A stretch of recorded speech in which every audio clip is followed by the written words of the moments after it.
This is Jeff Deskovic, and we just finished the press conference over here at 60 Center Street, calling on Governor Cuomo to sign this key piece of legislation, S-2412, the Commission on Prosecutorial Conduct. We heard from Assemblyman Court, Assemblyman Perry, our prime bill sponsor, Alderwoman Tiffany Garriga, and we heard from other exonerees and other key people who have helped us get the bill to this point where it's passed by the legislature waiting for the governor. One of the stats from the National Registry of Exonerations references that many wrongful convictions across the country were caused by prosecutorial misconduct. And so to illustrate that, I thought that we would do a quick interview with Rodney Roberts, an exoneree from New Jersey. Good afternoon, Rodney. Good afternoon, Jeff. So how many years did you do wrongfully? 17 years wrongfully convicted, New Jersey. And in brief, what was the cause of your wrongful conviction? Prosecutorial misconduct in conjunction with ineffective assistance of counsel, but primarily prosecutorial misconduct. So let's break down that 17 years real quick. How many, out of the 17 years, was all of it spent in prison, or how did that break down? Well, 7 of those years were spent in a state prison, but 10 of those years were spent in a civil commitment unit.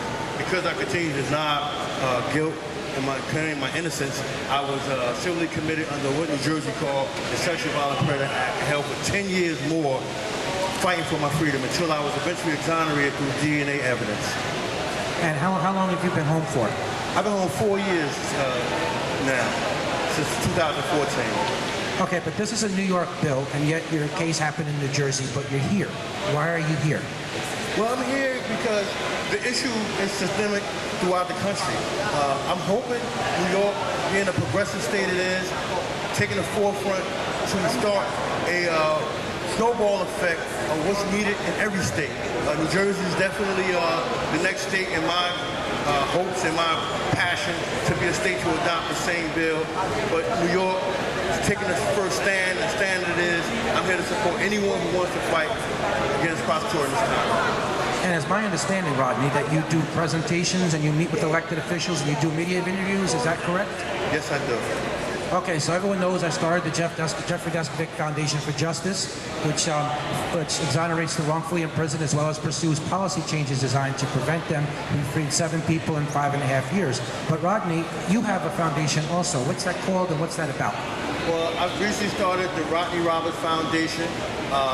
You can see me at Rodney Roberts, www.rodneyrobertsfoundation.org.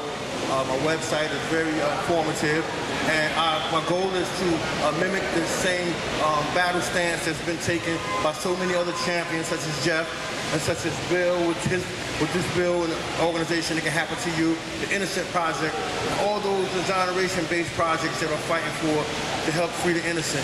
I plan to join and jump right in and fight on the front line alongside those. And right now I'm building and pushing for greater support and donations to get my foundation off the ground. And you also have started and you started law school, and I have aspirations of becoming an attorney yourself one day. Is that correct? Yes, I do. My goal is to one day be able to represent the innocent, to stand in front of a courtroom, in front of a judge, in a legal capacity, to let my passion take on a different level, to prove the innocence and display that exculpatory evidence should not be withheld. Okay, Rodney, so before we end the interview, is there anything I haven't asked you about that you would like to speak about? Well, everything within this bill speaks for itself. I'd just like to once again give thanks for Bill, the organization That Can Happen to You, and also give thanks to Jeffrey, the Jeffrey Deskovic Foundation, for when I was originally released. It was the Jeffrey Deskovic Foundation and Jeffrey Deskovic himself who helped me and located me, find my way out in society to get a better stance, and introduced me into the public speaking arena, in which I got bit by the bug, and my passion took over from there, and that's what I like to say. All right, well, thank you very much, Rodney. Thank you for your time, and thank you for your support.